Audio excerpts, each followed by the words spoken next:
She's racing today? Is she racing? No, she's not. Nope.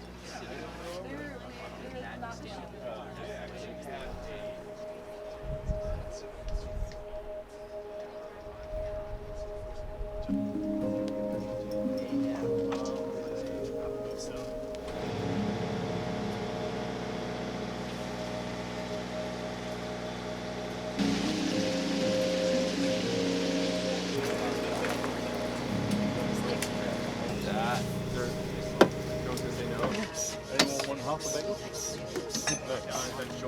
Last summer, after one of our races, Bart Foster, one of our athletes, said, you know, it'd be a lot of fun to do a trip where we all go out on a boat.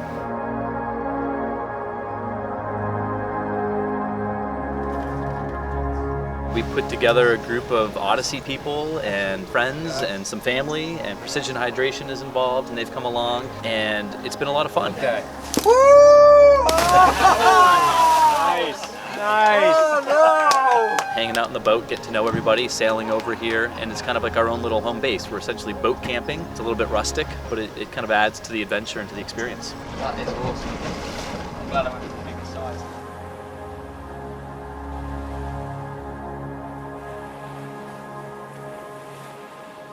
The tether, and so I just come up and I just click it in. It's super bright so I can see it. Oh, cool. Yeah, and it's really light and it's stretching. Stick, okay. Yeah, so you just motor and you just pull me all the way. It's awesome. We've never swam together. Yeah. We've known each other 25 years, but we've really never tethered. We've never tethered. No, it's gonna happen We're right gonna now. try the tether, and one of two things is gonna happen. Either number one, it's gonna be awesome, or two, we may never speak to each other ever again. Could happen. Viva Catalina! We'll see you tonight.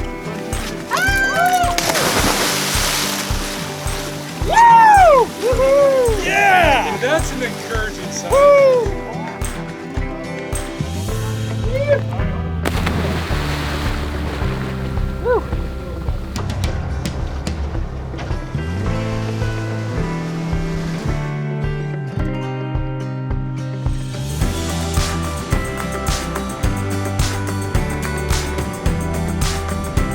That's clear water. Yeah. Saw a couple of those orange Garibaldi fish. It's like an aquarium down there. It's really cool. So one of the cool things about SwimRun is the gear aspect of it. There's a lot of different options out there, but there's really a few core essentials that with the bases you got to cover. In SwimRun, you use paddles. So John and I both go with fairly small paddles. Reason being arm turnover, keep the frequency high, but it's really individual preference. We use a tether. So in the swim, John's a faster swimmer. So he attaches it to his back, I attach it to my front, and basically that goes tight, and then I'm never more than really 7 or 8 feet away from him at any time. That's really advantageous because it could get choppy and you never have to look around to see where your teammate is. Pull buoy. Pull buoys. This is kind of, again, that's kind of a personalized thing. Some people go small, some people go big. We've kind of opted for the bigger ones on this race. There's a lot of swimming here. Some people will attach them to their thigh while they're running. We kind of go with the method of tucking it up in our back as we run. Like this. You swim in your shoes, and so the buoy puts your feet right on top of the water. So you're not really dragging them through. They sit right on top of the water, and it's a little bit less resistance. Something Lars is going with this race, which we hadn't used in previous races, is this funky kangaroo top here, which is awesome. Plenty of pockets to stash gear and goo.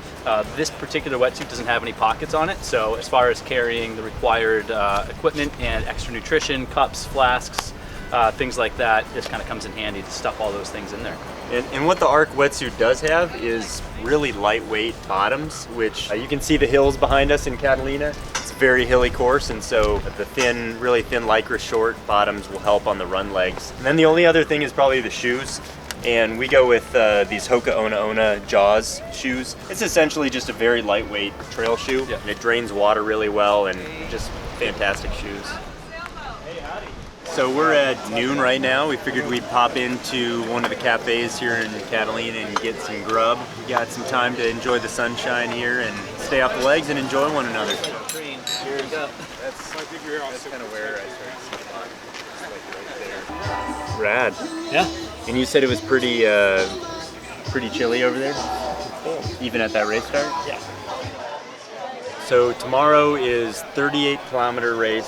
7 of that is swimming, and 30K plus is running, trail running. John and I will be racing as a team tomorrow, and Brent's got a teammate who he's never run a step or swam a stroke with. So it'll be fun.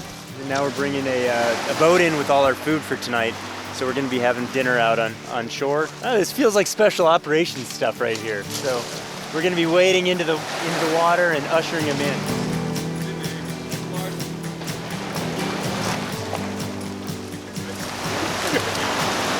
Uber Eats, baby. Uber Eats.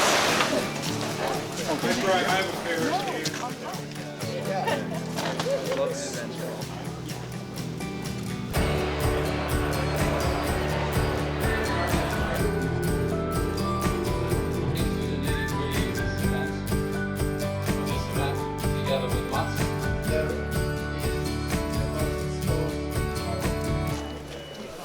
Oh, we're excited, nervous, anxious, all those wonderful words. Yeah, tired. Probably won't sleep tonight. Waiting to hear what the weather will bring us at 5 a.m. Apparently the wind gusts are supposed to be extreme, which makes Mother Nature angry. So it'll be rather interesting in the morning. But that's the adventure of OTILLO, and we'll just see how it goes. So I put the big one in front to get more buoyancy underwater. And then, I don't know, I did a bunch of hundreds with this and with the pool buoy, and this was faster, so I decided to go with it.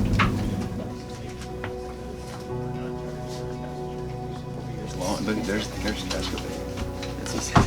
Maybe orcas on there, all 4 of them. Yeah, just going over the course, writing down distances on the paddles so you can refer to it pretty easily. Bart's got a couple of races worth on there. And just making sure all the equipment's ready. He said you're starting to get pretty jazzed at this point, so butterflies and going over the course in your head. Making sure you got all your gear in place, just readying the bunk for the boat ride over.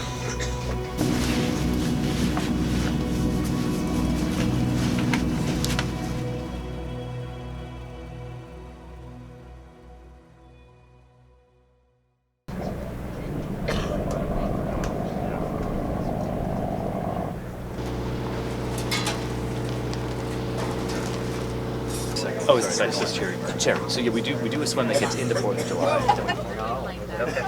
Chef John just cooked us a phenomenal breakfast. But I'm looking at the first descent that we have on the course. We have this great view of the course right here. And the first descent, it's straight down. And that's going to be crazy because we had kind of wanted to just chill the first, I don't know, hour of the race. And the back half is going to be really hard. So we wanted to go easy, but there's going to be so much congestion if you go too easy with all the racers still together, so it's kind of throwing a little wrench in our game plan right now. We might have to push the first run a little harder than we thought.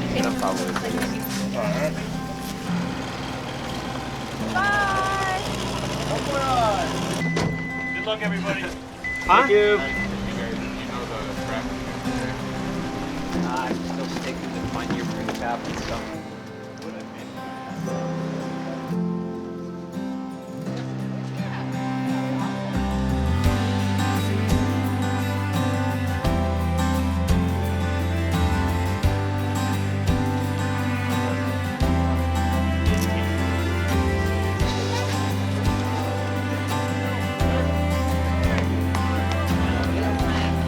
We're ready, huh? You know, training for a race that starts in March 1st is interesting. There's nothing specific that you can do. It's just try to get as fit as possible. And I mean, look at this. There's 250 people in here. That's got to be the single biggest race field that North America's had. So for that to be the case is awesome. It's going to be a great day. It starts with an uphill.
Easy first run. John just motored us through that swim.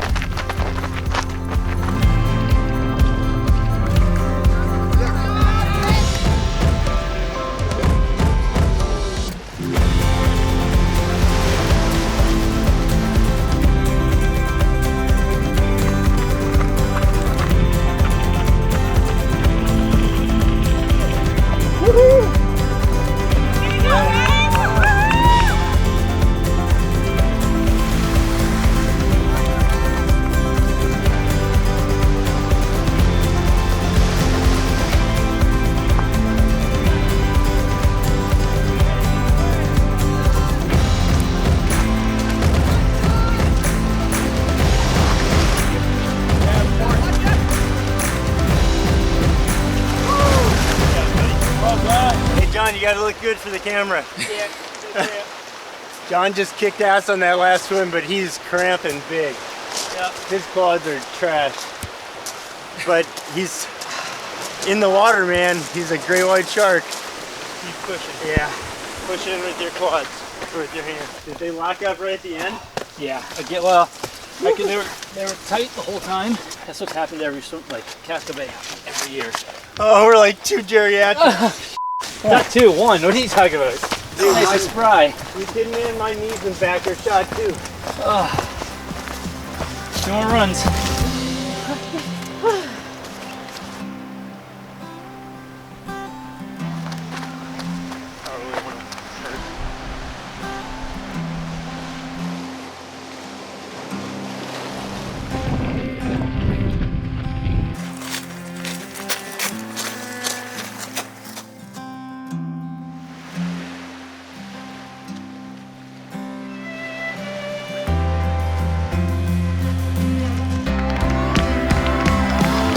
Dedication around the range in Catalina. They are indeed precision hydration, empty blows.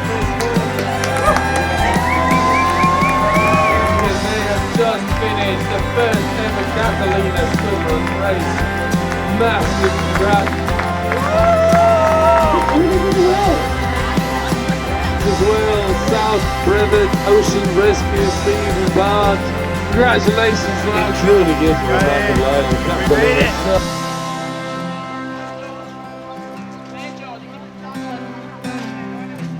Yeah, one of the most fun parts about doing an epic event is to share the stories that you have. Everyone's got, you know, the highs and the lows throughout the day, and it's the storytelling that makes these really fun. So yeah, we thought it'd be fun just to take people behind the scenes of, you know, we're usually out there producing the races, but you know, we race too. We like to train quite a bit and you know, lace up the shoes and put on the suit ourselves. So, you know, we just like to, anyone who's watching and thought that was pretty cool, come on out to one of our Odyssey races this year. They're going to be blast, and it starts off in your hometown. Yeah, Casco Bay in August, second Sunday in August.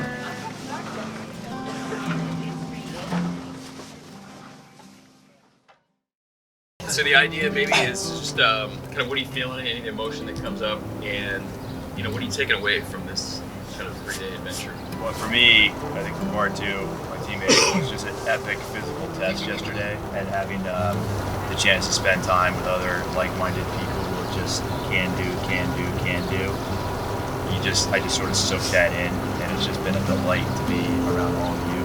The boat thing was awesome. I think we could very easily have spent a bunch of time sort of isolated in hotel rooms and not necessarily getting to know people, so this was really cool. Just being out there with people, being tied to somebody, being on a boat with people, not being isolated in hotel rooms, hearing about everyone's experience, that's like more valuable sometimes than the race experience. So thank you guys. I had so much fun with all of you, made a ton of new friends.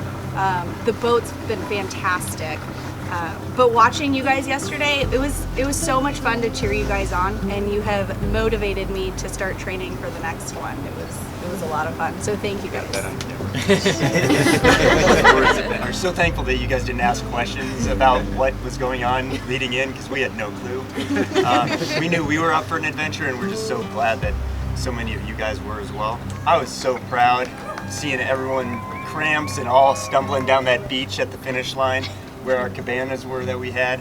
That was just so cool to see everyone coming down the finish. But things like the fire line to get dinner into shore that night, I I mean, that to me was just, it summed it all up right there. It seemed really natural fit to add to the adventure with what we did on the boat. It's great to get like-minded people together, and I thought it would be a really good fit on this boat, and I think it was, and I'm so happy that everyone was able to just fall into this and just roll with the punches. And I'm also thankful to have a partner like Lars who can drag me through this race, you know, where you get the wave of emotions to where you're nervous and excited before, and then you're feeling okay, and then you feel horrible, and then if you're like us, you retire from the sport forever in the middle of the race, and then you get a second wind, and then you finish, you're like, oh yeah, cool, let's do another one. My big takeaway is that I'm so happy to see that within the sport of swim run, this is what we're getting out of it, and this is where the sport is going.